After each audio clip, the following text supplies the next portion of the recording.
गुरु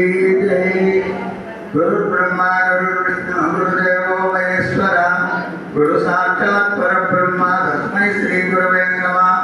श्री गुरु करुणा पार्वती समेत नित्य भयानंद भावानंद राजयोगी स्वगुरु परम गुरु परमेश्वर गुरु सद्गुरु निजगुरु अचल गुरु परिपूर्ण गुरु परब्रह्मणे नमः।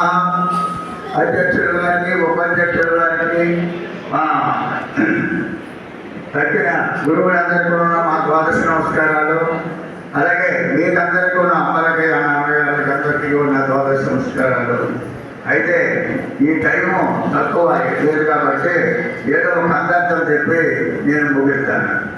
గురుడే జననీ జనకులు గురుడే ఎలవేల్పుడే కొబ్బరదనం బతడే గురుడే ఆపద్బాంధవుడు గురుడే పరిపూర్ణ బ్రహ్మ అతడే నోనయ్యా గురువు మినగా ఎవరూ లేడయ్యా గురువాజ్ఞ మేరకు గురుడే జల్లించాకు గురుని సందర్శనమున సాష్టాంగమనారించు గురుని కరుణ చేయముని కంద పరమ పదమును జంజటము ఇక గురుని మరువని సత్య కలిగా సచలమును బోధించు బ్రహ్మ అతడే నోనయ్యా గురువు మినగా ఎవరో లేడయ్యా.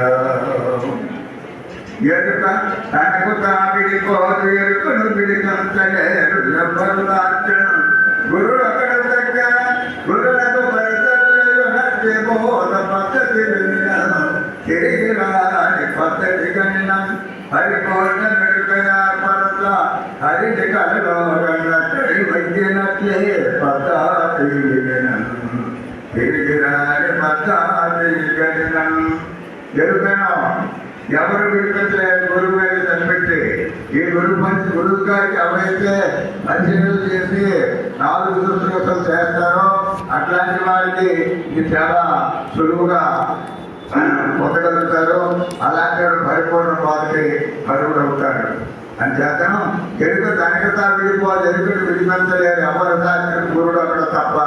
ఈ జగత్తులో గురువు గారి మాయను విడిపించగలిగే తక్కిన వాళ్ళు ఎవరు విడిపించలేరు గురుడు అక్కడ తప్ప. గురువులకు పరిచర్య అనొచ్చి బోధ పద్ధతి అన్నాడు. పరిచర్య చేయాలంటే ఎల్లప్పుడూ కూడా మన పనులు చేసుకుంటూ గురువు గారిని మన హృదయంలో ఉంచుకోగలిగితే మనకి ఎక్కడికైనా సులువుకి వెళ్ళి మన కార్యక్రమాలు చేసుకోగలం. హరిని కలవగానే కడి మగ్గినట్టు పద్ధతి అన్నాడు. హైరనగా శ్రమము హైరనగా ఏడుగు మనలో